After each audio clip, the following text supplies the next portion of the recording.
And right now on Channel 3 and the Eyewitness News streaming app, about 35,000 homes and businesses across the state are waking up without power this morning after that storm rolled through parts of the state yesterday. Here is a look at Waterbury.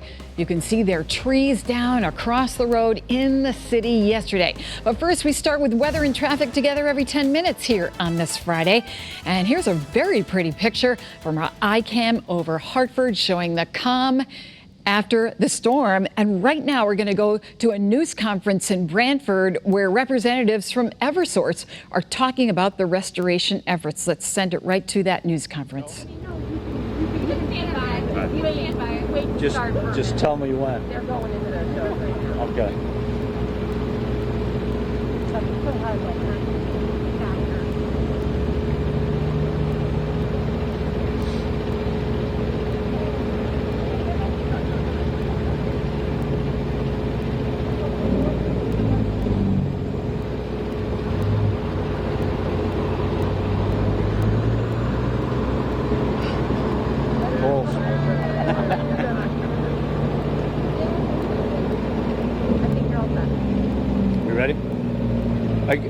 Good morning, everyone. Thanks for joining me this morning in Brantford.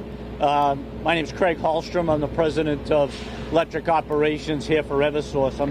This morning I'm joined with JAIME COSGROVE, first selectman of Brantford, and we're working together to get the town back up and going from the devastating storm from yesterday afternoon. We've had about 400 crews in total between today, last night, working on the restoration. In this particular event, we had about 24 towns impacted by the severe storms, but as you can see from our outage map behind me, this area of Connecticut really took it hard, and clearly in the Brantford area, really hard. And I suspect as the weather folks look at the details, there'll most likely be a tornado declared in this area. This morning we have about 20,000 customers out across our system. 16,000 of those are in this location, which is why we brought our command center down here to this lot. And again, I want to thank the state of Connecticut for allowing the setup. We have our command center that has all our tools and equipment that we need to run the restoration. We're bringing in materials. Just a load of poles just came in, and we'll be working out of here until we finish. In terms of damage, it's as we've seen in the past several weeks, it's trees. Significant tree damage impacted by the storm. A lot of roads closed. Traffic was really tied up yesterday. Working closely with the town in terms of clearing the roads, getting things opened up. Made some great progress last night. Our crews focused last night on getting the backbone, the supplies into the town from the substation. Done a lot of work clearing, and we suspect this morning we're going to start seeing some large chunks of load being restored. We'll continue with those backbones and then work into the side taps until we can get this cleaned up. So again, making great progress, working very closely with the community, and I suspect by the end of today we'll have made really good progress. Still doing some damage assessment, especially on the side roads, and I suspect we're going to see some pretty heavy damage with cross arms broken, poles broken, and again, heavy tree damage.